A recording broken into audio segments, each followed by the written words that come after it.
Last લેક્ચરમાં વાત કરતા હતા પોટેન્શિયોમીટર. ચેપ્ટર આમ પૂરું કરેલું હતું. ખાલી એમસીક્યુ બેઝ એક ખાલી વધારાનો લેક્ચર. ખાસ આજનો લેક્ચર આપણે કે નીટ અને જીના બાળકો માટે જ.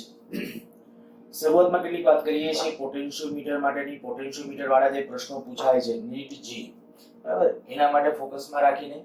અને સેકન્ડ થિંગ ઉપર એક વિદ્યુત કોષ વાળા અને પ્લસમાં કેટલાક સર્કિટ થિયરીના અમુક ક્વેશ્ચન, અમુક પ્રકારના ક્વેશ્ચનની અંદર છે કેટલાક બાળકોની એવી રિક્વેસ્ટ હતી કે ભાઈ અમુક પ્રકારના આવા પ્રકારના ક્વેશ્ચન નથી ફાવતા, તો એવા 2-3 ક્વેશ્ચન છે એ આપણે લાસ્ટમાં લેશું. અત્યારે પહેલા શરૂ કરું છું એની અંદર પોટેન્શિયોમીટર. તો પોટેન્શિયોમીટર માટે આપણને ખબર છે ભાઈ પોટેન્શિયોમીટરનો સિદ્ધાંત, બરાબર. પોટેન્શિયોમીટરનો સિદ્ધાંત શું હતો? તો કે V/L બરાબર અચળ. મેં તમને કીધું હતું કે આપણે અને આપણા બધા જેટલા પ્રશ્નો ગણશું ને એની અંદર મુખ્ય હું આને સંદર્ભમાં રાખી અને આપણે કેલ્ક્યુલેશન કરશું. બીજું એક હતું પોટેન્શિયોમીટરની મદદથી બેટરીનો આંતરિક અવરોધ શોધવાનું આપણું જે સૂત્ર હતું એ સૂત્ર કંઈક આવું હતું, બરાબર. ડાયરેક્ટલી આનો ઉપયોગ કરીને પણ ક્વેશ્ચન પૂછી શકાય. આનો ઉપયોગ થાય જ એવું જરૂરી નથી. જો કન્સેપ્ટ તમને વ્યવસ્થિત આવડતો હશે તો પછી તકલીફ નહીં પડે. ખાસ સમજો હું કેવી રીતે કરાવું છું. 3-4 ક્વેશ્ચન આપણે કરીએ વ્યવસ્થિત, ત્યાં તમને કદાચ વિશ્વાસ આવી જશે કે કેવી રીતે પ્રશ્નો આપણે સોલ્વ કરવાના છે. સૌથી પહેલા માની લ્યો કે આ એક પોટેન્શિયોમીટર, આ એક બેટરી છે, આ ઓકે. પહેલા આંતરિક અવરોધ માની લ્યો કે નથી. આયા પોટેન્શિયોમીટરનો આપણા હતા. મેં આગલા લેક્ચર વખતે કીધું હતું પોટેન્શિયોમીટરની જે પ્રેક્ટિકલ બેઝ પરિપથ જુદો છે અને આપણે જ્યારે દાખલામાં કેમાં પૂછાય ત્યારે આ રીતે આ પોટેન્શિયોમીટરનો તાર સમજશું. માની લ્યો કે આની લેન્થ છે 10 મીટર છે અને આનો અવરોધ છે 10 ઓહમ છે. કેનો? આ તારનો અવરોધ, બરાબર. આ મેં તાર માટે લખ્યું છે. આ આપણે બેટરી કહી દઈએ કે ભાઈ આ માની લ્યો કે 20 વોલ્ટની બેટરી છે. 20 વોલ્ટ 20 વોલ્ટની બેટરી છે. આ એક અજ્ઞાત બેટરી જોડી, એની સાથે ગેલ્વેનોમીટર જોડ્યું, એની સાથે જોકી કી જોડી. તો તમને એમ કહેવામાં આવે કે ભાઈ આ તટસ્થ બિંદુ માની લ્યો કે 2.5 મીટર અંતરે મળે છે. આ આપી દીધું છે 2.5 મીટર. તો આ બેટરીનું EMF કેટલું હશે? પ્રશ્ન ફરીથી રિપીટ કરું છું. આવું કીધું છે કે આ 20 વોલ્ટ બેટરી, આની કદાચ બાજુમાં અવરોધ જોડેલો હોઈ શકે, હોય તો એ કેવી રીતે કરવાનું એવા લેશું પરિપથ. પણ અત્યારે 20 વોલ્ટની બેટરી, આ પોટેન્શિયોમીટરનો તાર આટલો જ છે. તમે લખો ત્યારે બરાબર ધ્યાન રાખજો. એ તારનો અવરોધ મેં આપ્યો છે 10 ઓહમ, લંબાઈ છે કેટલી તારની? 10 મીટર. અને ત્યાં એક આપણે બેટરી આના ધંધ્રુ સાથે ધંધ્રુ આવે એવી રીતે એક બેટરી જોડેલી દીધી છે, ગેલ્વેનોમીટર જોડી દીધું. કદાચ આ બેટરીનો આંતરિક અવરોધ હોઈ શકે, બરાબર. એ કદાચ આંતરિક અવરોધ માની લ્યો કે હું R અથવા તો 1 ઓહમ આપી દઉં છું. એની સાથે આપણે કીધું ભાઈ ગેલ્વેનોમીટર અને ગેલ્વેનોમીટર સાથે જોકી કી જોડી અને સંતુલન બિંદુ મેળવ્યું તો 2.5 મીટરે મળ્યું. તો આ બેટરીનું EMF કેટલું હશે? આ જે અજ્ઞાત બેટરી છે એનું EMF કેટલું હશે? તો આપણે કીધું ભાઈ સિદ્ધાંતની અંદર V/L બરાબર અચળ. તો છે ને હવે આપણે આને આમ લખીએ V/L બરાબર એપ્સિલોન અપોન L અથવા x કર નાખો. ચાલો ચલ નોખાય એટલે બીજું કઈ નહીં. V/L બરાબર અચળ એટલે આમે બોલાય V1/L1 બરાબર V2/L2 બરાબર V3/L3. બધા સરખા થવા જોઈએ. હવે V આપણે શું કરશું? હું તમને દરેક વખતે આવું કહું છું કે V એટલે છે ને આ ગમે કાય V1 કયો તો V1, આના બે વચ્ચેનો, આ તારના બે છેડા વચ્ચેનો PD લખવાનો. તારના બે છેડા વચ્ચેનો PD. જો આ તારના બે છેડા વચ્ચે PD કેટલો છે? તો કે આના જેટલો હશે. આ કેટલો છે? 20 વોલ્ટ. તો આના બે વચ્ચે કેટલો PD હશે? 20 વોલ્ટ. આની લેન્થ કેટલી? આ V લખો ત્યારે આની લેન્થ લખવાની. તો V આયા 20 વોલ્ટ અને લંબાઈ કેટલી? 10 મીટર. તો આ V ને બદલે હું લખું છું 20 વોલ્ટ. ધ્યાન રાખજો આના તારના બે છેડા વચ્ચેનો PD લખવાનો હોય 20 વોલ્ટ છેદમાં લેન્થ કેટલી? 10 મીટર. આ એપ્સિલોન શોધવાનું છે, આનું EMF. અને આયા એની આ બે બિંદુ વચ્ચે લંબાઈ કેટલી છે? 2.5. જુઓ એ કેટલું થશે? 5 વોલ્ટ. તો એપ્સિલોન બરાબર આવી ગયું 5 વોલ્ટ. બસ આટલા સરળ દાખલા છે. પણ મેં કીધું બીજી કોઈ રીતે અથવા કોઈ બુકોમાં સોલ્યુશન કઈ બીજી રીતે આપેલું હોય તો એ રીતે હેરાન ન થતા બહુ ખાલી સિદ્ધાંત ઉપરથી બહુ સરળતાથી હું શીખવાડું છું એ પ્રમાણે ફોકસ રાખજો.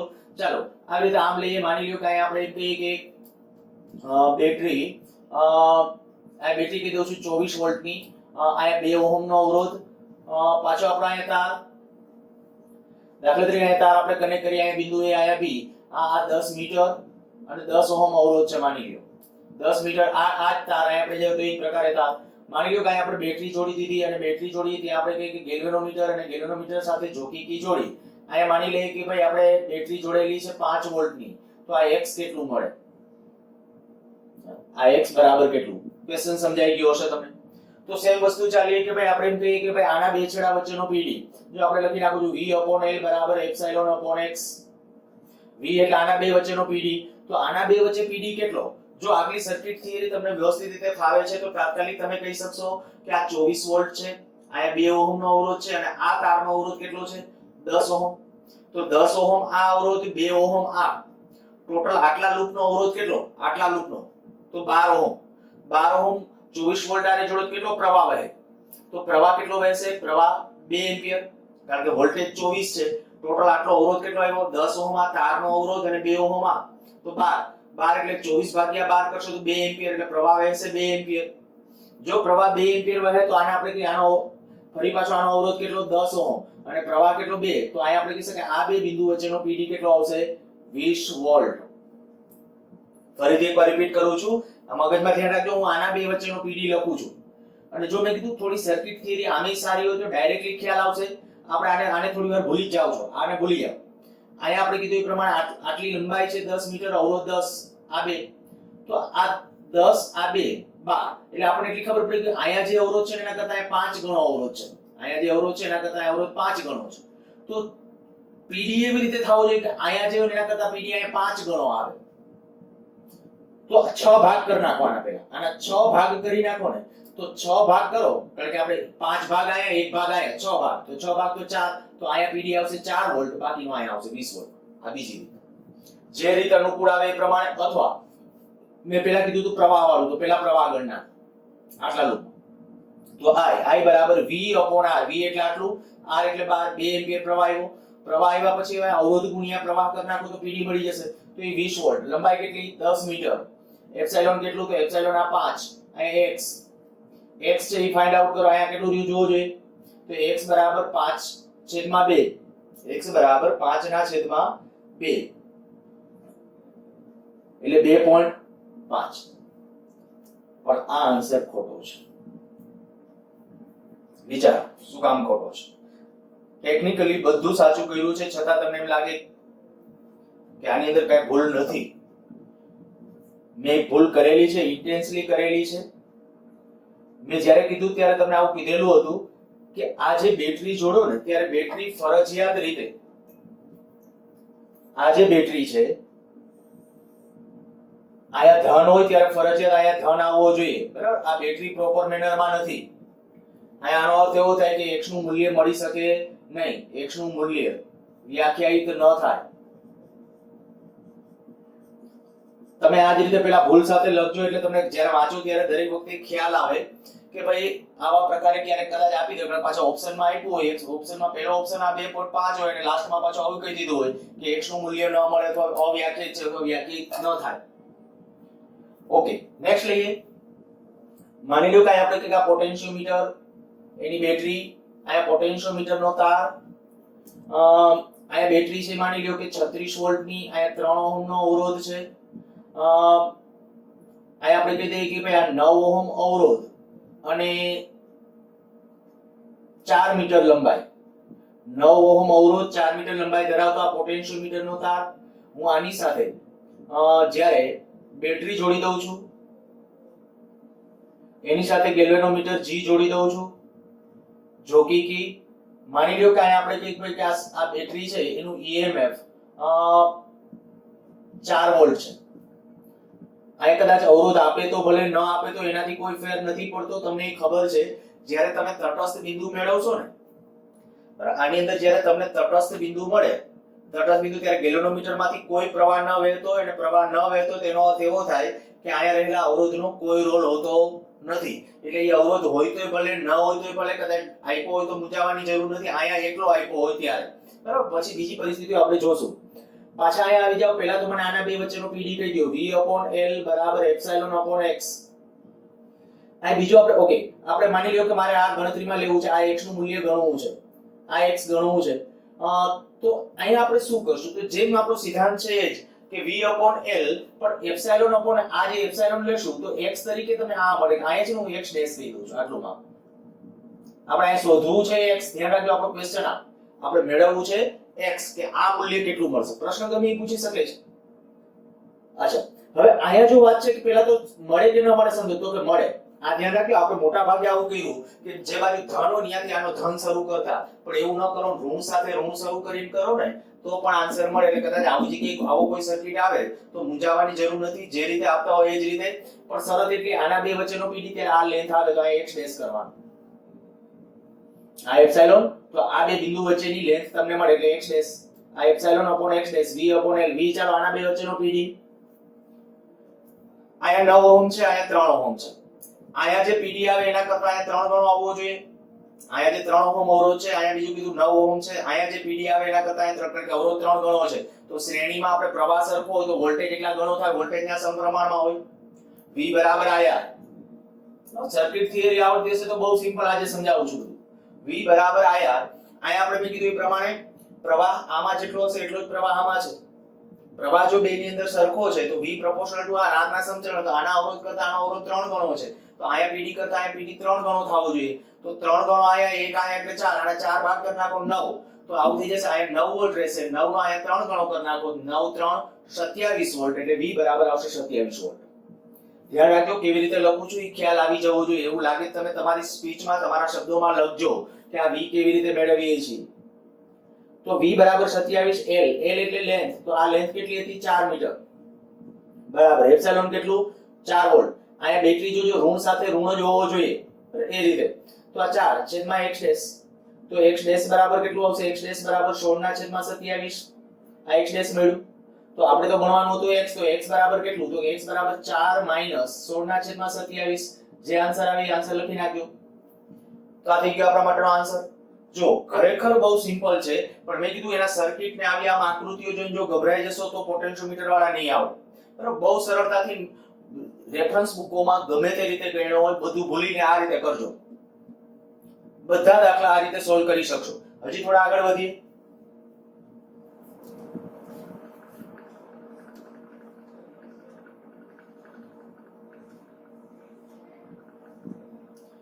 માની લો કે અહીંયા 12 વોલ્ટ, અહીંયા 1 ઓહમ, અહીંયા લઈ લઉં છું 5 ઓહમ અને 10 મીટર. આ તારની લેન્થ આપી છે. આ બિંદુ A, અહીંયા બીજું બિંદુ B. માની લઈએ કે અહીંયા જે એક બેટરી એની સાથે એક આંતરિક અવરોધ એની સાથે ગેલ્વેનોમીટર, અહીંયા બીજો એક 4 ઓહમ નો માની લ્યો કે એક અવરોધ જોડેલો છે. આ 4 ઓહમ નો અવરોધ, આ 4 ઓહમ.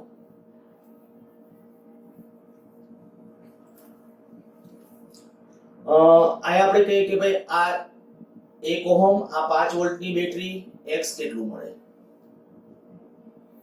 x મૂલ્ય નક્કી કરવું છે. શું કરવાનું છે? આપણા રૂલ્સ ભૂલવાના નથી. બરાબર.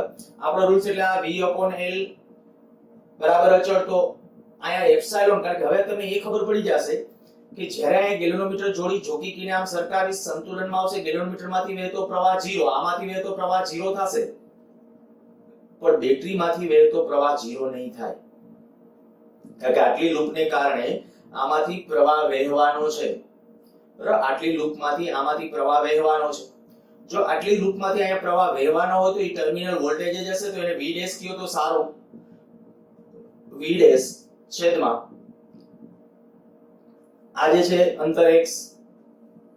ટૂંકમાં તમારે આના બે વચ્ચેનો pd લખવાનો છે. સાચી વાત. તો આ જે pd લખવાનો હોય, પછી અહીંયા અવરોધ ન હોય તો pd કેટલા જેટલો હોય? emf જેટલો. અને સિદ્ધાંત રિયલમાં સાચો આ છે, v/l બરાબર છે. એટલે અહીંયા આપણે એ લખ્યું છે v/l, પણ આનો pd લખવાનો હતો. ચાલો તો ઈ pd પેલા એવું તો નક્કી કરી નાખો. આનો pd કેટલો હશે? તો જો આનો ટર્મિનલ વોલ્ટેજ તમારે બેટરીનો નક્કી કરો. બેટરીનો ટર્મિનલ વોલ્ટેજનું સૂત્ર શું? Epsilon minus R. આ નથી કરવું તો એક સૂત્ર મેં ડાયરેક્ટ આપ્યું હતું, epsilon r upon r plus r. યાદ કરો. આ સમીકરણ તમને આપેલું છે. ડાયરેક્ટ સીધો આનો જેટલું બને એટલું ટૂંકું કરવાનું ટ્રાય કરજો. બરાબર. અગાઉ આજ જ્યારે મેં બેટરી વિદ્યુત કોષો વાળું જ્યારે લીધું હતું, ટર્મિનલ વોલ્ટેજ વાળી થિયરી આપણે જ્યારે ચર્ચા કરી હતી ત્યારે આ સૂત્ર તમને આપ્યું હતું. તો v ડેશ બરાબર epsilon r upon r plus r. તો આના ઉપરથી તમને ખબર પડે પહેલા v ડેશ નું મૂલ્ય મળી જશે. v એપ્સિલોન કેટલું હતું? 5. r કેટલું? r તરીકે 4. નીચે આપણે કહીએ કે 1 + 4 5 5 કેન્સલ, આ 4 વોલ્ટ આવી જશે. તો આ આપણા માટે V. ચાલો આના બે વચ્ચેનો PD પહેલા નક્કી કરો. આના બે વચ્ચે PD કેટલો, ટોટલ અવરોધ કેટલો? 6 ઓહમ. 6 ઓહમ. અચ્છા આપણે આ રીતે નક્કી કરો. ચાલો આના કરતા અવરોધ કેટલા ગણો? 5 ગણો. તો અહીંયા જે PD આવે એના કરતા અહીંયા 5 ગણો આવવો જોઈએ. 5 ને 6 આના 6 ભાગ કરી નાખો તો અહીંયા આવશે 2, અહીંયા આવશે કેટલો? 10. ફરીથી બોલું છું. ટોટલ આપણે કીધું કે અહીંયા 1, અહીંયા 5 ગણો. અહીંયા જે આવશે એના કરતા અહીંયા 5 ગણો આવવો જોઈએ. હવે 5 ગણો એટલે 5 અહીંયા ને 1 ભાગ અહીંયા એટલે 6 ભાગ. અને 6 ભાગ કરી નાખો તો 2 વોલ્ટ થયા. તો 2 વોલ્ટ અહીંયા હશે, બાકીના 10 વોલ્ટ અહીંયા હશે. એટલે V બરાબર 10 વોલ્ટ. આના બે વચ્ચેનો PD એવો 10 વોલ્ટ. લંબાઈ કેટલી? 10 મીટર. V ડેશ કેટલો? તો કે V ડેશ એવો 4 છેદમાં x. તો x બરાબર 4 મીટર. આન્સર. ક્વેશ્ચન એકવાર નોટ્સમાં લખી અને પાછા વ્યવસ્થિત રીતે રિફર કરવાનું ટ્રાય કરજો. કોન્ફિડન્સ આવી જશે. જેવો કોન્ફિડન્સ આવી ગયો પછી આવા ગમે પ્રશ્નો હશે ને સાવ સરળ જ લાગશે. અને ખાસ એમાં G વાળા બાળકો તો ખાસ ધ્યાન રાખજો. બરાબર? આગલા જોજો, આગલા વર્ષમાં પૂછાયેલા ક્વેશ્ચન તો તમને ખ્યાલ આવી જશે કે પોટેન્શિયોમીટર વાળામાં નહીતર એમ જ લાગે કે આમાં કઈ સર્કિટોમાં ખબર પડતી નથી. પણ મેં કીધું કે એમાં સાદુરૂપ કે સોલ્યુશન જોયા સિવાય જો તમે આ રીતે ટ્રાય કરશો તો મોટા ભાગે કામ સહેલું. ધ્યાન આટલું રાખવાનું, આના બે વચ્ચેનો PD છેદમાં લંબાઈ અને આના બે વચ્ચેનો PD લખવાનો છે રિયલમાં. પછી અહીંયા અવરોધ ન હોય તો EMF હોય એટલે અહીંયા EMF લખતા હતા આપણે આગલા પ્રશ્નોની અંદર. અને છેદમાં અહીંયા આ અંતર ફરજિયાત આ નહીં. બસ આટલું ધ્યાન રાખવાનું એટલે આપણું કામ સારું. ચાલો હજી એકાદ આવે એટલે આમ આપું છું, માની લ્યો.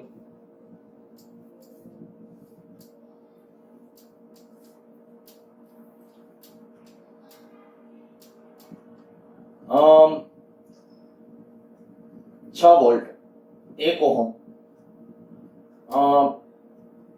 5 metre 5 volt sorry 5 ohm 5 metre 5 ohm. આ એક આપણે દાખલા તરીકે બેટરી જોડી. આનું EMF કહું છું 1 વોલ્ટ. આ એક આંતરિક અવરોધ એનો છે 1 ઓહમ.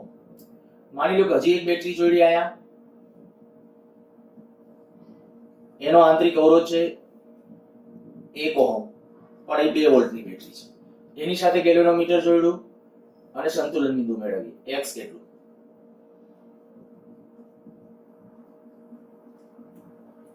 મૂંઝાવાની જરૂર નથી. જો આગલા કન્સેપ્ટ બધા ક્લિયર હોય તો બધું આપણા માટે સહેલું. તમને ખબર છે આના બે વચ્ચેનો PD છેદમાં ટોટલ લંબાઈ. તો ટોટલ લંબાઈ 5 મીટર. અને પહેલા તો આ સર્કિટ પોસિબલ છે કે કેમ? તો કે આમાંથી જે મોટી બેટરી હોય એનો ધન આ બાજુ છે તો એનો અર્થ શક્ય છે. જોવાનું મોટી બેટરીનો ધન આ બાજુ હોવો જોઈએ. આ બે આવી આપ જાડી જોડી હોય ત્યારે મોટી બેટરી હોય ને એનો ધન આ બાજુ હોવો જોઈએ. બરાબર? તો એ સાચું છે. અચ્છા, હવે અહીંયા જ્યારે લેશો કે ભાઈ આપણે V/L બરાબર V ડેશ અપોન x. પહેલા V ડેશ નક્કી કરી નાખો. V ડેશ એટલે આના બે વચ્ચેનો PD. તો આના બે વચ્ચેનો PD એટલે શું? તો અગાઉ સૂત્ર લખાવેલું છે epsilon 1 r1 sorry epsilon 1 r2 plus epsilon 2 r1 upon r1 plus r2. તમને યાદ હશે બે બેટરી જ્યારે એકબીજા સાથે સમાંતરમાં જોડેલી હોય ત્યારે એનો સમતોલ અથવા કોમન PD શોધવાનું સૂત્ર જે હતું એ કોમન PD એટલે તો અહીં આપણે કહી શકશું 1 ગુણ્યા આંતરિક અવરોધ 1 વત્તા 2 ગુણ્યા 1 એના છેદમાં 1 વત્તા 2. જો કેટલું થશે 2 ને 1 3 I3 તો આપી જશે 1 વોલ્ટ. જોઈ લેજો બરાબર, ભૂલ નથી ને કઈ. જ્યારે આપણે એપ્સિલોન 1 r r2 ઓકે અને r2 2 ને 1 3 અને 1 વત્તા 1. હા, તો આ કેટલો આવશે આપણો આન્સર? 3 ના છેદમાં 2 એટલે 1.5 વોલ્ટ. તો V ડેશ આવી ગયો તમારા પાસે. V કેટલો? તો V એટલે આના બે વચ્ચેનો PD લખો. ચાલો આના બે વચ્ચેનો PD આપો ઝડપથી. અહીંયા 6 વોલ્ટ છે, અહીંયા 1 વોલ્ટ છે, અહીંયા 5 અહીંયા 1 ઓહમ છે, અહીંયા 5 ઓહમ છે. તો અહીંયા જેટલો PD આવશે એના કરતા અહીંયા 5 ગણો આવશે. તો અહીંયા કરતા અહીંયા 5 ગણો એટલે 5 ભાગ અહીંયા 1 ભાગ અહીંયા અને 6 ભાગ કરો. 6 ભાગ કરો એટલે 1 ભાગ અહીંયા અને 5 ભાગ અહીંયા. તો અહીંયા 5 વોલ્ટ આવશે. 5 છેદમાં લંબાઈ કેટલી? 5 મીટર. બરાબર? આખા તારની લંબાઈ 5 મીટર. V ડેશ કેટલું? 1.5. તો આ x, તો x બરાબર આવશે 1.5 મીટર. કોઈ પણ પ્રકારે મેં કીધું ને આપ્યા હોય ને દાખલાઓ મૂંઝાવાની જરૂર નથી. સીધો આપણો ટાર્ગેટ આ રીતે હોવો જોઈએ. ચાલો હજી એક પરિપથ લઈ લઉં છું. માની લો કે આવું કહી દીધું આ બેટરી, આ આંતરિક અવરોધ, આ બે બિંદુ. અહીંયા હવે બેટરી લઈ લઈએ. ધારી લ્યો કે 36 વોલ્ટ, અહીંયા 2 ઓહમ, અહીંયા લઈ લઈએ આ તારનો અવરોધ 16 ઓહમ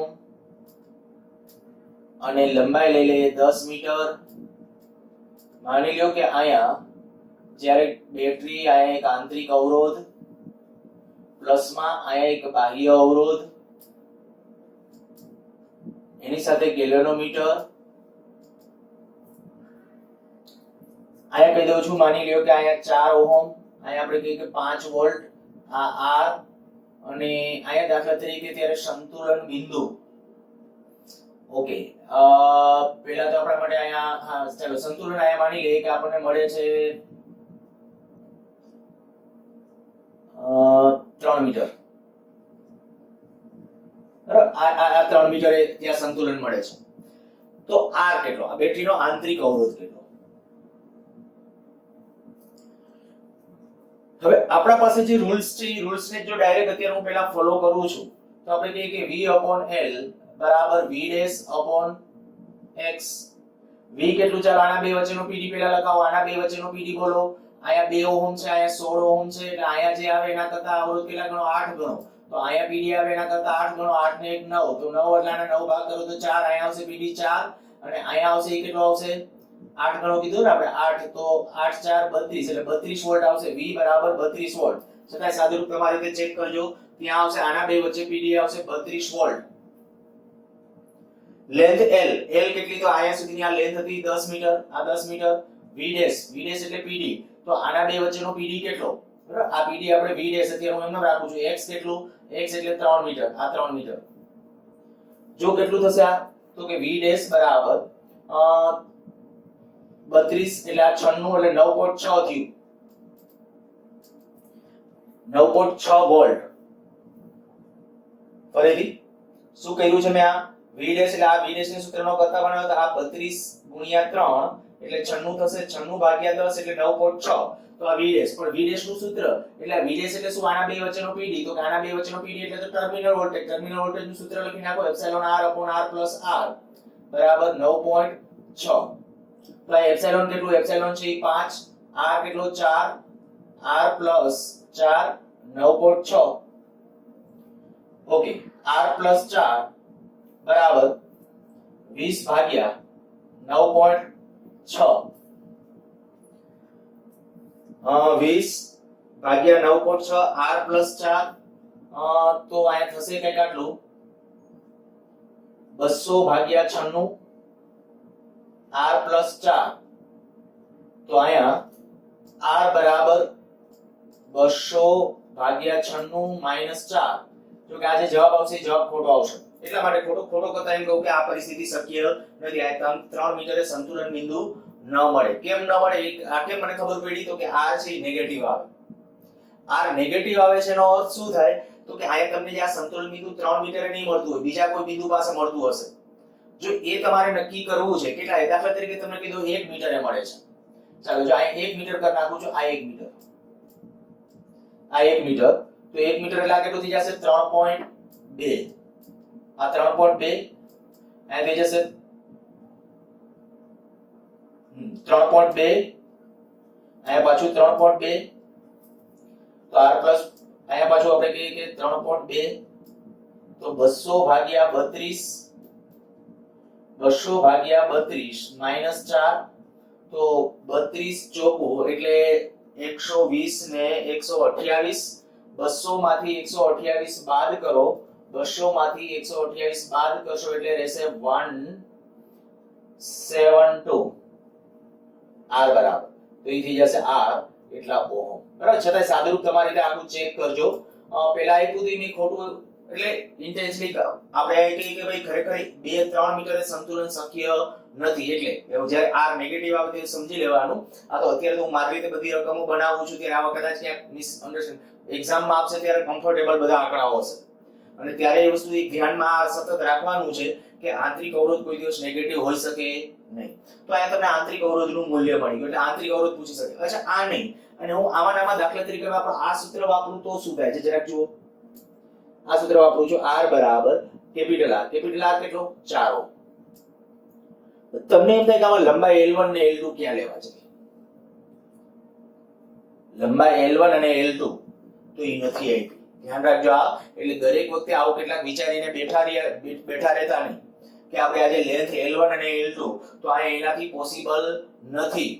જ્યારે એ તમને આ ક્યારે સૂત્ર છે તમને કહો L1 ક્યારે લેન્થ હતી તો કે જ્યારે ઓલો આ એક કળ હતી અવરોધ સાથે એક કળ, ઈ કળ નો ચાલુ હોય એટલે પ્રવાહ આમાંથી વહેતો હોય ને ત્યારે પહેલી લંબાઈ હતી થિયરી, આગલી થિયરીની વાત કરું છું.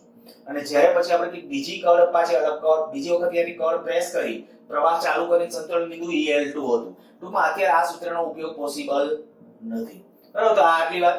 તો બેટરીના આંતરિક અવરોધ માટે પણ પૂછી શકે, તો આંતરિક અવરોધ માટે પૂછે તો આ રીતે, અથવા બે લેન્થ આપી નીટ વાળા આવે તો ડાયરેક્ટલી આનો પણ ઉપયોગ, એટલે મીન્સ કે આ સૂત્ર ઉપર આધારિત પ્રશ્નો પણ પૂછાય છે એટલે ધ્યાન રાખવા. પણ જી વાળાને આમાં જ્યારે પ્રશ્નો પૂછ્યા છે થોડાક કઈક વિશિષ્ટ રીતે જ પૂછ્યા છે. મેં લગભગ બધા એક એક લઈ લીધા છે. બરાબર, ક્યાંક બેટરીને બાહ્ય અવરોધ આપી દીધો, બે બેટરીઓ આપી દીધી. અચ્છા, બેટરી વિરોધ એક આમ હોય ને એક આમ હોય તો મૂંઝાવાની જરૂર નથી, આ માઈનસ. બરાબર, એ રીતે લઈ લેવાનું. ટૂંકમાં સતત પોટેન્શિયોમીટર માટે સતત તમારે આ યાદ રાખવાનું V/L બરાબર અચળ તો થઈ જશે. તો પોટેન્શિયોમીટર વાળા બધા પ્રશ્નો અહીંયા પૂરા. આ સિવાય નીટ અને જી વાળા બાળકો છે એડિશનલ એક્સરસાઇઝમાં લગભગ લાસ્ટમાં બે દાખલા છે, છેલ્લે બે દાખલા છે. એડિશનલ એક્સરસાઇઝની વાત કરું છું. તો એ એક્સરસાઇઝમાં જે એડિશનલ બે દાખલાઓ આપેલા છે બધાય બે દાખલા કરવા. અને બીજી કોઈ રેફરન્સ બુકોનો ઉપયોગ કરવા કરતા મેં આમ તો વિડિયો લેક્ચરની અંદર છે એ તમને આપવાનો છું, એટલે વિડિયો લેક્ચરની અંદર આપણે એમાં ડિસ્કશન કરશું, એ રીતે કરજો. અથવા મેં કીધું કે આમાં છે તમને આ પ્રોપર રીતે તમારી રીતે એમનો પહેલા દાખલા છે એ કેલ્ક્યુલેટ કરી નાખજો. થોડા આગળ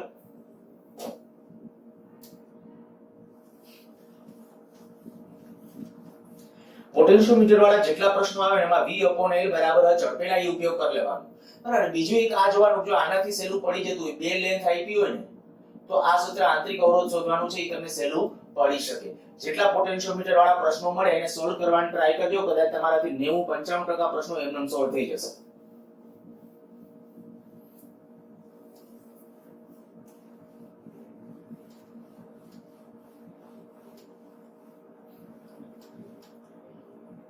બીજી હવે જે કેટલીક વાત હતી કે ભાઈ કેટલાક બેટરીઓ વાળા ને એવા જેટલા કેટલાક ક્વેશ્ચન એમાં ખાસ કરીને પાવર વાળા કે એમાં થોડીક હિન્ટ આપવી, તો એ એક લઉં છું. અને એની પહેલા આપણે જ્યારે અવરોધોની વાત હોય ને ત્યારે અવરોધ માટે એક તમને આ કહી દઉં. માની લો તમને આવું કીધું, રકમ હું આ રીતે આમ કહું છું,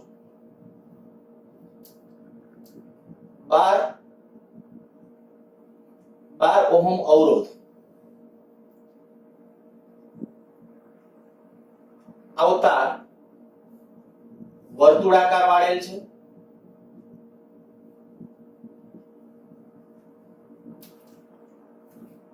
વ્યાસાંતે આવેલા બે બિંદુઓ વચ્ચે, વ્યાસાંત બિંદુઓ વચ્ચે સમતુલ્ય અવરોધ. જો કે મેં એક લેક્ચર વખતે આ કીધું હતું, પણ ત્યારે બહુ મેં કીધું હતું કે આવા પ્રશ્નો તમે આરામથી સહેલાઈથી કરી શકશો, એટલે બહુ આના ઉપર મેં ફોકસ નહોતું કર્યું, પણ પ્રશ્ન તો તમને આવા પ્રકારનો કીધો જ તો. માની લો કે આ જે છે એક 12 ઓહમ અવરોધ ધરાવતો તાર, આની ટોટલ અવરોધ કેટલો 12 ઓહમ. વ્યાસાંતે આવેલા બિંદુ એટલે વ્યાસના અંત્ય બિંદુ, આ સામસામેના. આ દાખલા તરીકે હું A કહું, આ B કહું, તો A અને B વચ્ચે સમતુલ્ય અવરોધ શોધવો છે. જો હવે આ છે એ આપણે કે ટોટલ આમ કહીએ કે આ 12 હોય તો આ 6 ઓહમ થશે, આ 6 ઓહમ થશે. હવે 6 ઓહમ ના બે અવરોધો જો સમાંતરમાં હોય, બરાબર, 6 ઓહમના બે અવરોધો સમાંતરમાં હોય તો અહીંયા આન્સર આવશે, આન્સર RAB એટલે કે A અને B બિંદુ વચ્ચેનો ઇક્વિવેલન્ટ અવરોધ કેટલો આવશે? 6 ને 6 સમાંતરમાં એટલે 3 ઓહમ. માની લો કે આ જ તાર એને તમને આવી રીતે આમ કહી દીધું કે વર્તુળાકાર વાળેલો છે, પણ પછી એમ કે કેન્દ્ર પાસે જેનો ખૂણો અહીંયા 60 અંશનો બને એવા અહીંયા બે બિંદુ છે, એક બિંદુ આ, બીજું બિંદુ આ. હવે સામાન્ય લોજિક અને ટ્રીક હોય એટલે દરેક બાળક આ પણ ગણી શકે. તમને એટલી તો ખબર પડી જવી જોઈએ કે ભાઈ આ ટોટલ અવરોધ કેટલો છે? 12. જો ટોટલ અવરોધ 12 હોય એમાંથી આ નાની ચાપ છે, આટલી ચાપ, અને આ મોટી ચાપ, બે સમાંતરમાં છે, તો નાની ચાપનો અવરોધ કેટલો? તો આ 60 અંશનો ખૂણો હોય, ટોટલ ખૂણો કેટલો? Total angle 360. જો ટોટલ એંગલ 360 360 નો આ કેટલામો ભાગ? છઠ્ઠો ભાગ. તો એનો ઇનડાયરેક્ટલી અર્થ થઈ ગયો કે આ જે 12 ઓહમ નો અવરોધ છે ને એના 6 ભાગ કરી નાખો, 6 ભાગ કરી નાખો ને એટલે આ ભાગનો આનો અવરોધ કેટલો થઈ જશે? 2 ઓહમ થઈ જશે અને આનો અવરોધ કેટલો થઈ જશે? 10 ઓહમ. ફરીથી એકવાર બોલું છું, કેટલાક પરીક્ષામાં પૂછો ત્યારે કેટલાક વિદ્યાર્થીઓથી નહોતો થયો અને 3-4 વિદ્યાર્થીઓ કે સર આવા પ્રકારના દાખલા ગણાવજો. તો ખાસ જોજો, મેં કીધું એ પ્રમાણે અહીંયા જે આપણા માટે આ A અને B વચ્ચે મેં શું કર્યું છે, ખાલી આટલું ટોટલ અવરોધ આપ્યો તો 12 ઓહમ. 12 ઓહમ ટોટલ અવરોધ હોય. હવે આ A અને B બિંદુ વચ્ચે આપણે સમતુલ્ય પાછું આ આપ્યું છે કે આ એંગલ કેટલાનો બને છે? 60 અંશ. તો વિચારો કે આ 60 અંશ એટલે કેટલો ભાગ કહેવાય? આખી રિંગ હોય એનો કેટલામો ભાગ ગણાય? તો છઠ્ઠો ભાગ. આ ચાપી છઠ્ઠો ભાગ છે તો અવરોધ એ છઠ્ઠા ભાગનો થવો જોઈએ. તો 12 ઓહમ નો છઠ્ઠો ભાગ એટલે 2 ઓહમ. આ 2 ઓહમ, આ કેટલો? 10 ઓહમ. બસ હવે 10 ઓહમ ને 2 ઓહમ સમાંતરમાં, તો A અને B વચ્ચે સમતુલ્ય ગણવો હોય તો RAB બરાબર કેટલો થશે? તો ઉપર બે નો ગુણાકાર, નીચે બે નો સરવાળો. તો 20 ભાગ્યા 12 તો કેટલું થઈ જશે? 4 વડે લસાઅ એટલે 5/3 આટલા ઓહમ.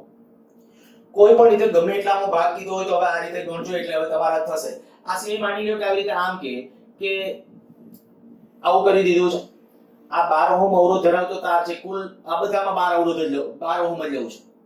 તો એમાં પાસે આવેલા બે બિંદુ વચ્ચે આ A અને B ટોટલ માની લ્યો કે અવરોધ 12 ઓહમ હતો. એને આપણે કંઈક આ રીતે આમ વાળી દીધો છે. ચોરસ લૂપમાં વાળી દીધું. ચોરસ લૂપ બોલું છું, ચોરસ લૂપ. લંબચોરસ કેવી રીતે નથી લેવાની? ચોરસ લૂપમાં વાળેલ છે. આપણે A અને B બિંદુ વચ્ચે સમતુલ્ય નક્કી કરવો છે. તો હવે 12 ઓહમ હોય તો આ બધી બાજુના માપ સરખા હોય એટલે અવરોધ પણ સરખા. તો આ બધા 3 ઓહમ હશે. 3 ઓહમ 3 ઓહમ 3 ઓહમ 3 ઓહમ. હવે એમાં તમે સમજી શકો કે આ બે બિંદુ વચ્ચે જો તમારે સમતુલ્ય નક્કી કરવું હોય આ અને આ બિંદુ વચ્ચે, તો આપણે કહી શકાય આ ભુજાળ અને આ કેવા જોડાણમાં? સમાંતરમાં. તો આ કેટલો? 9 ઓહમ. આ 9 ઓહમ, આ 3 ઓહમ. તો RAB ઇક્વિવેલન્ટ બરાબર 9 ગુણ્યા 3 એના છેદમાં 9 વત્તા 3 તો 27 ભાગ્યા 12 ઓહમ. આથી એવી રીતે તમને આ અને આ બે બિંદુ વચ્ચે પૂછી શકે. એકાદો બીજો આના જેવો આ જે ચાપ વાળો છે, લગભગ ગુજકેટમાં એક સારો અને લેન્ધી ક્વેશ્ચન, લાંબો એવો ક્વેશ્ચન પૂછ્યો તો કદાચ તમને મળશે. ત્યાં થીટા માપની ચાપ હોય તો, જો થીટા માપની, ચાલો ભલે લેન્ધી થાય ગણી. માની લ્યો કે આપણે એમ કહીએ કે હવે 12 ઓહમ નો અવરોધ નહીં, પણ એમ કહું કે એકમ લંબાઈ દીઠ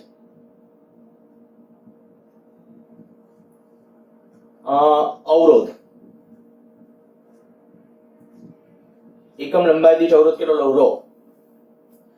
એકમ લંબાઈ દીઠ અવરોધ છે, દાખલા તરીકે રો છે. એવી એક R ત્રિજ્યા, આ R ત્રિજ્યા,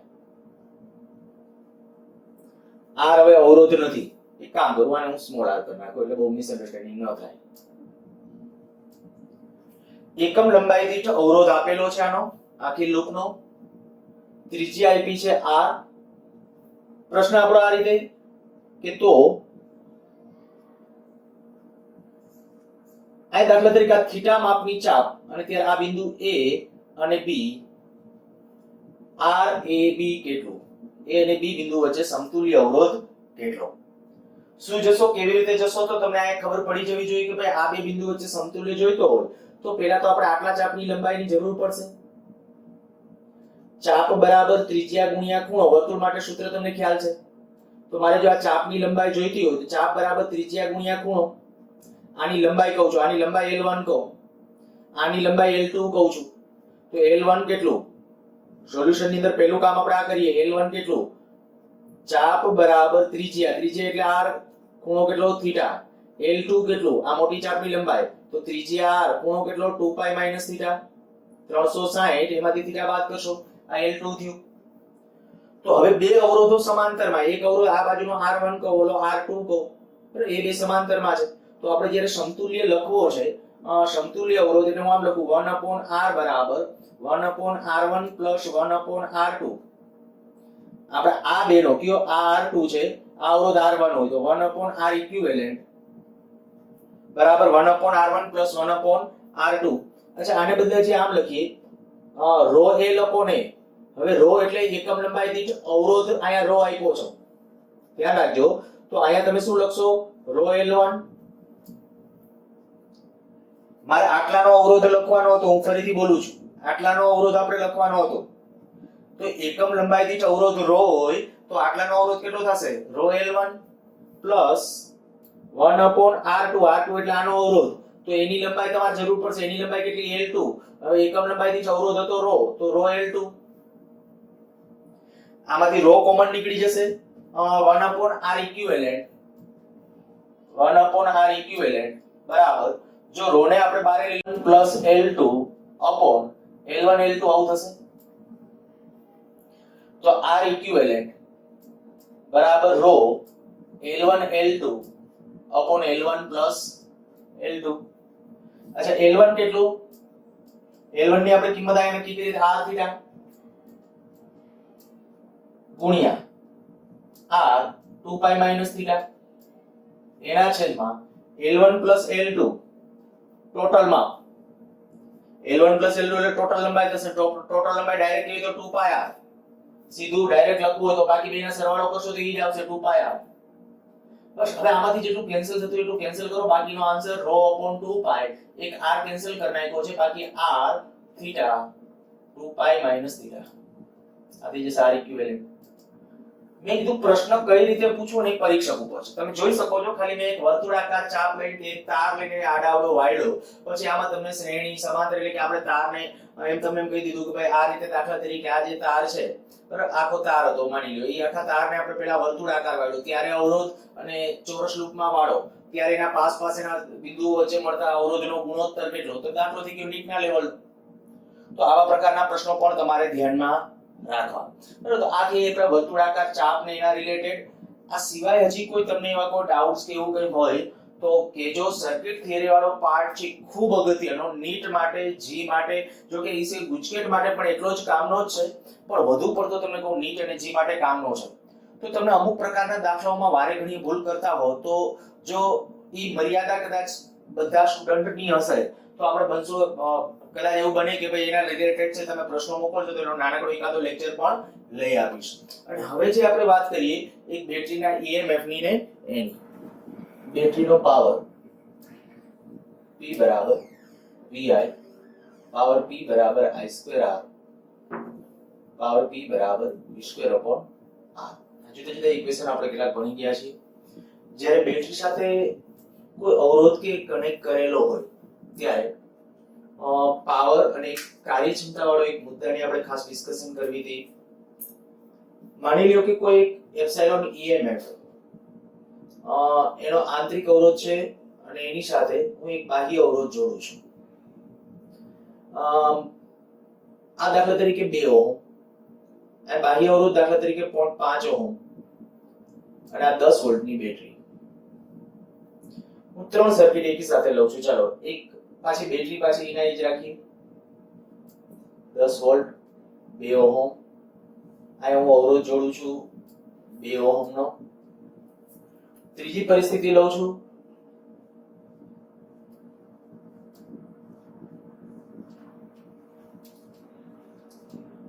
વોલ્ટ 2 ઓહમ અને આ બાહ્ય અવરોધ 3 ઓહમ. કન્સેપ્ટ વધુ ક્લિયર કરી શકાય એટલા માટે મેં આવા 3 પરિપથો લીધા છે. સૌથી પહેલા તો આપણે આ કરીએ કે પરિપથમાં પ્રવાહ.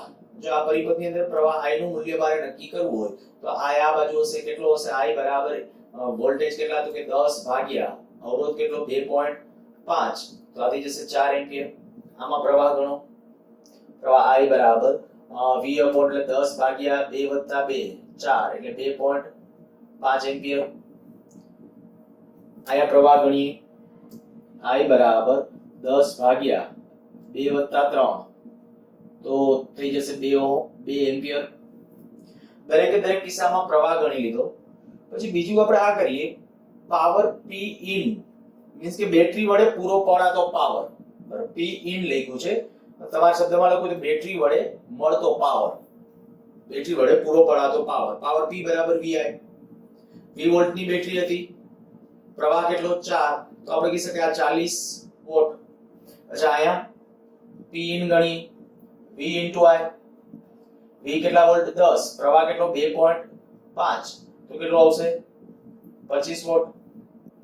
અચ્છા આયા P in, V into I, V એટલે 10, આ 2 તો આયા થશે 20 વોટ. તો આ ઇનપુટ પાવર મીન્સ કે બેટરી વડે આયા પૂરા પડાતો પાવર સૌથી મેક્સિમમ છે 40 વોટ 25 વોટ 20 વોટ. અચ્છા પી આઉટ એટલે કે આ બાહ્ય અવરોધમાં અહીંયા હું પી આઉટ લખું છું એટલે અહીંયા સમજો બાહ્ય અવરોધમાં પાવર,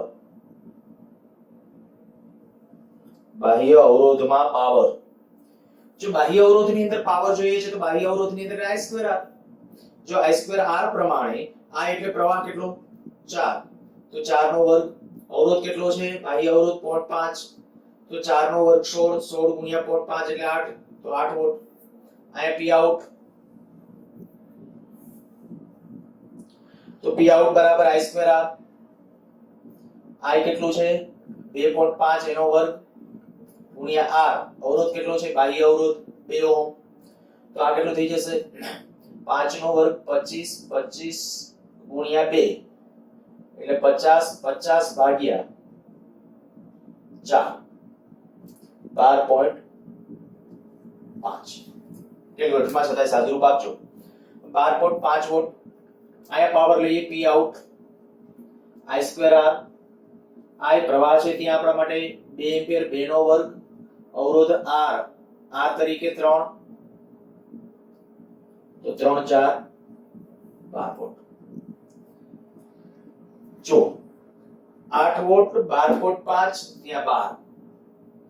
આ કિસ્સામાં જે પાવર છે ત્રણેયમાંથી કે આ કિસ્સામાં પાવર સૌથી વધુ છે. આ ત્રણેય કિસ્સામાં તમને યાદ હશે મેં એક પાવર ડિસ્ટ્રીબ્યુશન વખતે જ્યારે આપણે વાત કરતા ત્યારે દાખલાની ત્યારે પણ એક ચર્ચા આવી કરેલી હતી કે જ્યારે પરિપથનો ટોટલ આંતરિક અવરોધ બરાબર ટોટલ બાહ્ય અવરોધ થાય એ પરિસ્થિતિમાં પાવર VI મેક્સિમમ હોય. આ પાવર VI છે, બાહ્ય અવરોધનો પાવર છે પાવર VI. તો પાવર VI મેક્સિમમ ક્યારે જ્યારે R બરાબર R હોય. જોઈ શકો તમે જો એટલા માટે જ આ ત્રણ પરિપથ લીધા હતા. અચ્છા સાથે માની લ્યો કે હું કાર્યક્ષમતા નક્કી કરું. જો કાર્યક્ષમતા આ ત્રણે ત્રણની તો ઈટા બરાબર P out upon P in. કાર્યક્ષમતા એટલે હંમેશા P output upon P in. તો આ 8 છેદમાં કેટલું 40 તો આ કેટલું થશે આશરે 20%. 20%. ચલો અહીંયા ઈટા બરાબર P out 12.5 છેદમાં 25 50%. અહીંયા કાર્યક્ષમતા આઉટપુટ 12 ભાગ્યા 20 એટલે આ થશે 60%. 0.6 વધશે. જો દરેક કિસ્સામાં તમે આ જોઈ શકો છો કે ભાઈ પાવર જે છે એ પાવર માટે આવી વાત હતી. અહીંયા 8 વોટ કરતા અહીંયા 12.5 એટલે અહીંયા વધારે છે પાવર, આઉટપુટ પાવર એટલે કે અહીંયા બાહ્ય અવરોધની અંદર પાવર મેક્સિમમ છે. પણ કાર્યક્ષમતા તો જેમ કે ને પરિપથની કાર્યક્ષમતા કેમ વધતી જાય તો કે VI જેમ ઓછો થાય એમ VI કેમ ઓછો થાય તો કે અવરોધ વધે એમ. કોઈપણની કાર્યક્ષમતા એટલે શું તો કે આઉટપુટ છેદમાં ઇનપુટ. જેમ આઉટપુટ વધવાનો આઉટપુટ વધે એમ આપણે કહી શકાય કે ભાઈ એની કાર્યક્ષમતા વધે. હવે આઉટપુટ ક્યારે વધે? આઉટપુટ એટલે ખરેખર VI પામતો પાવર આપણે ઓછો કરવાનો. આ VI પામતો પાવર માટે આપણે કહીએ કે ભાઈ VI પામતા પાવર માટેની વાત થઈ તો VI પામતો પાવર P out તરીકે લીધો 12 ભાગ્યા 20 કર્યા તો આ કેટલું આવ્યું 60%. તો તમે આમ જોઈ શકો છો કાર્યક્ષમતા જેમ બાહ્ય અવરોધનું મૂલ્ય વધતું જાય એમ કાર્યક્ષમતા પરિપથની વધે છે કારણ કે પ્રવાહ ઘટશે એટલે. તો આ આપણે કદાચ આલેખ માની લો કે મારે આ રીતે ગ્રાફ ડ્રો કરવો છે કાર્યક્ષમતા વિરુદ્ધ. એ કાર્યક્ષમતા લો અહીંયા અવરોધ લો તો કે જેમ અવરોધ વધે એમ કાર્યક્ષમતા તો કે કાર્યક્ષમતાનું મૂલ્ય કન્ટિન્યુ વધતું જશે કન્ટિન્યુ વધતું જશે. પણ જો આઉટપુટ પાવર માટેની વાત કરવી હોય તો શું થશે તો કે પાવરનો જો આપણે સાથે આલેખ ડ્રો કરવો હોય તો પાવર અહીંયા લો P અહીંયા આ તો એ કેવી રીતે આવશે? એ કઈક આલેખ આપણને આપીને આમ મળશે. પાછો પાવર અહીંયા પાવર મેક્સિમમ હશે જ્યારે R બરાબર R હોય ત્યારે. તો આ P વિરુદ્ધ R નો આલેખ ખાસ G વાળા બાળકો છે એ આ ખાસ ધ્યાનમાં રાખજો. અચ્છા નેક્સ્ટ હું આવું કહું કે માની લો કે 100 વોલ્ટની બેટરી છે. બેટરી આ 1 ઓહમ નો અવરોધ, બીજી એક બેટરી. ઓકે પહેલા એક જ કન્ડિશન અહીંયા બાહ્ય અવરોધ R એક લઈ લઉં છું. પછી બાજુમાં બીજી સર્કિટ માની લો કે આપણે આવું કર્યું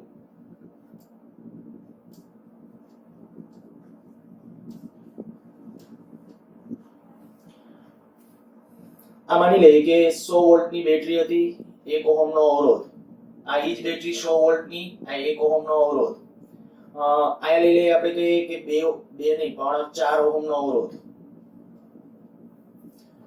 આયા એવી રીતે આ 4 ઓહમ નો અવરોધ એઝ ઇટ ઇઝ, આયા 1 વોલ્ટ ની બેટરી, બરાબર. આયા દાખલા તરીકે એક નહીં 5 વોલ્ટ ની બેટરી અને 5 ઓહમ અવરોધ, આવી કન્ડિશન લઈએ છીએ. આપણે આ કનેક્શન છે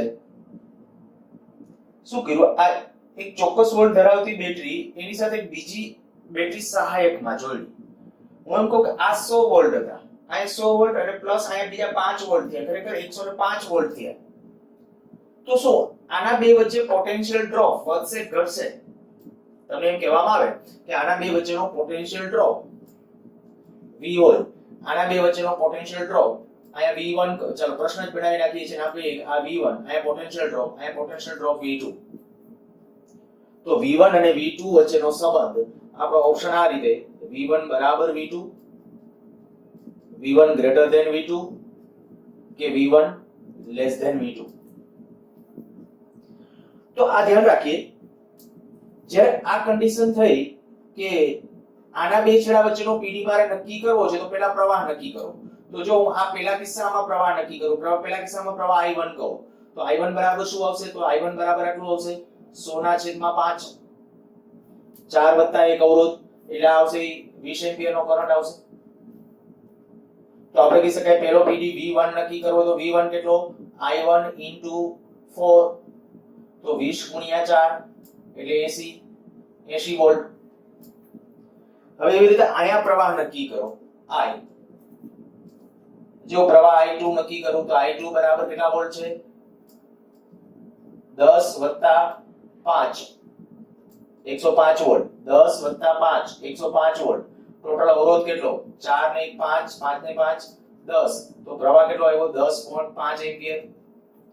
હવે એમનામાં તમને ખબર પડે કે અહીંયા જે 10.5 એમ્પિયર પરિણામે જે V2 મળે એ V2 10.5 × 4, એટલે આ જે આવશે આના ઉપર કહી શકો તમારો સાચો આન્સર કયો આવશે? V1 મોટો આવશે V2 કરતા. તો આ ખાલી મેં આ એટલા માટે આ પ્રશ્ન લીધો તો કે તમને એક ખ્યાલ આવે કે ભાઈ જ્યારે એક બેટરી છે એની સાથે બીજી બેટરી સહાયક શ્રેણીમાં જોડીએ તો હંમેશા પરિપથ પ્રોફિટમાં જ આવે એવું સમજવું નહીં. આવી શકે ક્યારે? આમાં ખરેખર આવું શું કામ થાય છે? ખરેખર તો આ 100 વોલ્ટ ત્યાંથી એકમ ધન વિદ્યુતભાર 100 જૂલ ઉર્જા લઈને નીકળતો તો એવું સમજો, તો આમાં 105 જૂલ ઉર્જા લઈને નીકળે છે, બે બેટરીને ભેગી કરો તો પછી કેમ અહીંયા આવું થાય છે? ખરેખર વોલ્ટેજ V2 જે આપણે કીધું કે આના બે વચ્ચેનો ડ્રોપ છે એ કેમ નાનો આવે છે? તો કે રિયલ એવું છે ખરેખર આ બેટરી જે તમે જોડો છો ને એ બેટરી એનો જે પોતે ઉર્જા આપશે ને એના કરતા જાજી ઉર્જા તો પોતાના આંતરિક અવરોધમાં વાપરી નાખશે. હું ફરીથી બોલું છું, આવું શું કામ થાય છે? એનું કારણ તો કે આ બેટરી જે આપણે કનેક્ટ કરી એ બેટરીનું શું થયું? તો કે એ બેટરી પોતે 5 જૂલ ઉર્જા એકમ ધનને આપે છે, પણ એનો જે આંતરિક અવરોધ છે ને એ આંતરિક અવરોધ વિરુદ્ધ કાર્ય કરવામાં એના કરતા જાજી ઉર્જા વપરાઈ જતી હશે. પરિણામે કંઈક આ કન્ડિશન મળે છે કે આના બે વચ્ચેનો PD જે છે એ ઘટીને આવે છે. નહીતર PD એટલે તમને ખબર છે ઉર્જાનો તફાવત જ થાય, વિસ્થિતિમાનનો તફાવત એટલે ઉર્જાનો ઇનડાયરેક્ટલી તફાવત, એકમ ધન દીઠ તફાવત છે ઉર્જાનો. તો એ તફાવત ખરેખર આ 105 થી તો વધવો જોઈએ પણ વધતો નથી. એટલે હંમેશા એવું સમજી નહીં લેવાનું કે ભાઈ બેટરી છે જ્યારે આવી રીતે આમ કનેક્શન આપો જ્યારે ત્યારે એવી સ્થિતિની અંદર છે એ હંમેશા આપણને ફાયદો જ થાય. એ કંઈક આના જેવો છે, જીમાં ક્વેશ્ચન પૂછ્યો તો એક લઈ અને પછી લેક્ચર પૂરો કરીએ. એક્ઝેક્ટ પ્રશ્નનું ફોર્મેટ યાદ નથી પણ તમે સેજ જોજો ક્વેશ્ચન. આ રીતે કંઈક ε1 EMF, R1 આંતરિક અવરોધ, એટલે માની લો કે ε2 EMF, R2 આંતરિક અવરોધ, આ એક બાહ્ય અવરોધ R જોડેલો છે. બે સર્કિટ પહેલા પ્રારંભમાં આપણે એમ સમજી લઈએ કે જ્યારે હું દાખલા તરીકે અત્યારે કર્ણની જે આપણે કન્ડિશન ગોઠવી દો એટલે આમ કહી દઈએ થોડો અત્યારે પરિપથ આપણે આપી રીતે કંઈક આના જેવો પ્રશ્ન હતો આવું કહું છું. અહીંયા જ્યારે આપણો અવરોધ આ અવરોધ R આ કળ 1 માંથી 2 ની સ્થિતિમાં લઈ જઈએ તો આ પોટેન્શિયલ ડ્રોપ વધે એના માટેની શરત શું? ફરીથી બોલું છું, આયા અત્યારે પોટેન્શિયલ ડ્રોપ જે છે આ કળ આ 1 માંથી કળ 1 થી 2 ની સ્થિતિમાં લઈ જવામાં આવે તો આ કળ 1 માંથી 2 ની સ્થિતિમાં લઈ જઈએ ત્યારે r માં પાવર વધે અથવા ડ્રોપ વધે, જે બોલો r માં પાવર વધે તે માટેની શરત.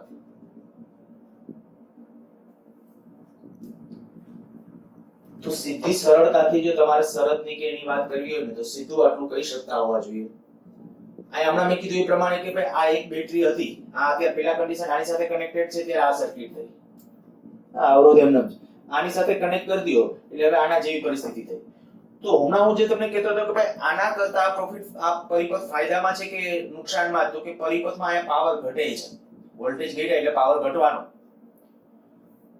પણ જો એવું નથી થવા દેવું તો હમણાં મેં તમને કીધું હતું કે આ 5 વોલ્ટની બેટરી જે છે એનો આંતરિક અવરોધ આ છે, આ જેટલી ઊર્જા આપે છે એના કરતાથી જાજી વાપરી નાખે છે. આમાં વપરાતી ઊર્જા કેટલી, તો એમાં વપરાતી ઊર્જા કેટલી આવશે આની અંદર, તો સહેલાઈ તમે સમજી શકો કે આના અંદર જે ઊર્જા વપરાશે એ IR જેટલી હશે, IR જેટલી. તો હું અહીં કહી શકીશ સરળ કરીને સીધું લખો તો આટલું કહો, epsilon2 is greater than IR2. સમજાઈ ગયું હોવું જોઈએ. epsilon2 એટલે મીન્સ કે આ જે વિદ્યુતભાર અહીંથી આમ જશે ને ત્યારે આ જે ઊર્જા આપશે કોણ આપશે, બેટરી આપશે, એટલે EMF જેટલી ઊર્જા આપશે પણ વાપરી કોણ નાખશે, આંતરિક અવરોધ. આંતરિક અવરોધમાં કેટલી વપરાશે, એના PD જેટલી, આંતરિક અવરોધનો PD કેટલો, IR જેટલો. અચ્છા, તો હવે અહીંયા epsilon2 greater than I એટલે પ્રવાહ. જો પ્રવાહનું મૂલ્ય મારે નક્કી કરવું છે, કિર્ચોફનો નિયમ લખવો આખા બંધગાળા માટે, અથવા ડાયરેક્ટ ઓહમનો નિયમ લખી ચાલ્યો.